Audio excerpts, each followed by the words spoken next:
હવે પ્રસ્તુત છે પ્રાસંગિક. આજનો વિષય છે લુઈ બ્રેઇલની જન્મ જયંતિ.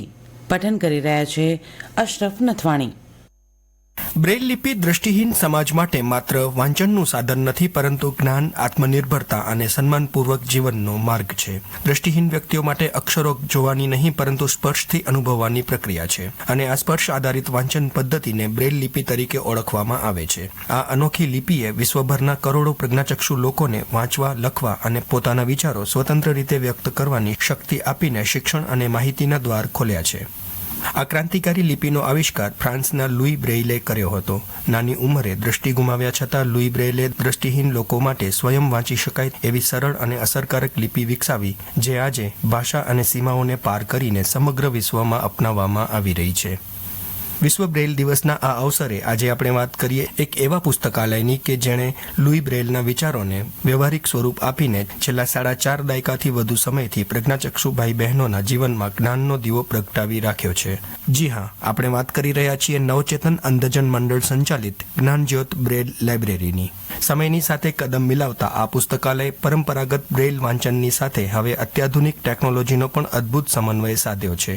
આકાશવાણી સાથે ખાસ વાતચીત કરતા નવચેતન અંધજન મંડળના સચિવ અને સ્પેશિયલ એજ્યુકેટર હિમાંશુ સોમપુરા જણાવે છે કે વિદ્યાર્થીઓને ડિજિટલ યુગ સાથે જોડવા માટે refreshable braille display, orbit reader, HV player અને વિક્ટર રીડર જેવા આધુનિક સાધનોનો ઉપયોગ અહીં શીખવવામાં આવે છે. પુસ્તકાલયમાં વાંચન અને શ્રવણ એમ બંને માધ્યમો દ્વારા જ્ઞાન પ્રાપ્તિને મહત્વ આપવામાં આવે છે.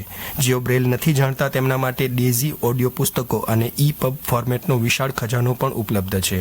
હાલમાં આ પુસ્તકાલયમાં 2000 જેટલા બ્રેઇલ પુસ્તકો, 10,000 જેટલા રેગ્યુલર પ્રિન્ટ પુસ્તકો અને ધોરણ 1 થી સ્નાતક સુધીના 1500 જેટલા EPUB પુસ્તકો છે. હિમાંશુ સોમપુરાએ આ અંગે વધુ માહિતી આપી હતી. જ્ઞાનજ્યોત બ્રેઇલ પુસ્તકાલયની વાત કરીએ તો આ પુસ્તકાલય હવે ફક્ત દ્રષ્ટિ દિવ્યાંગ લોકો માટેનું જ પુસ્તકાલય નથી. અહીં તમામ પ્રકારની પ્રિન્ટ ડિસેબલ એટલે કે એવા વ્યક્તિઓ જે સામાન્ય છાપકામના પુસ્તકો, અખબારો, સામાયિકો વાંચી શકતા નથી, તેવા તમામ લોકો માટે આપણે અહીં પુસ્તકો અને વાંચન સામગ્રી ઉપલબ્ધ કરાવીએ છીએ. તો કેવી રીતે કરાવીએ છીએ?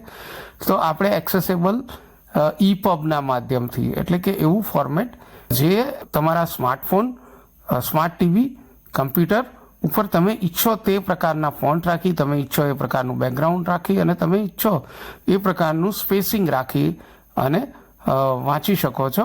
વધુમાં તમે ટેક્સ્ટ ટુ સ્પીચનો ઉપયોગ કરી અને આ પુસ્તકને સાંભળી પણ શકો છો. આ ઉપરાંત આ જ પ્રકારના પુસ્તકને તમે રિફ્રેશેબલ બ્રેઇલ ડિસ્પ્લે અથવા એમ્બોઝર, જે બ્રેઇલ પ્રિન્ટર આવે છે, એની મદદથી જ તેને સીધી પ્રિન્ટ કાઢી અને વાંચી શકો છો. આપણે આ રીતે પુસ્તકો ઉપલબ્ધ કરાવીએ છીએ. જે લોકોની ગરદન પણ સીધી નથી રહેતી, જેમની આંગળીઓ નથી, માટે તેઓ પાના ફેરવી શકતા નથી, તેવા લોકો પણ આ પ્રકારના પુસ્તકો સરળતાથી વાંચી સાંભળી શકે છે.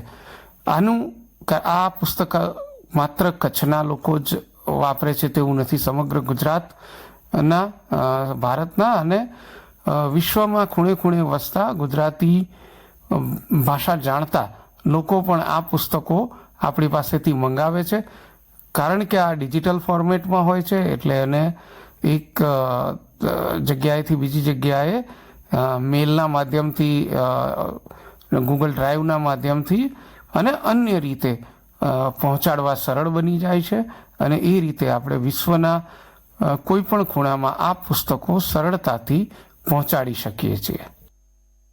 આ રીતે કચ્છની આ જ્ઞાનજ્યોત બ્રેઇલ લાઇબ્રેરી દેશભરમાં દિવ્યાંગો માટે કામ કરતી સંસ્થાઓ માટે એક પ્રેરણાદાયક મોડલ છે, તેમ આજે વિશ્વ બ્રેઇલ દિવસ નિમિત્તે કહી શકાય.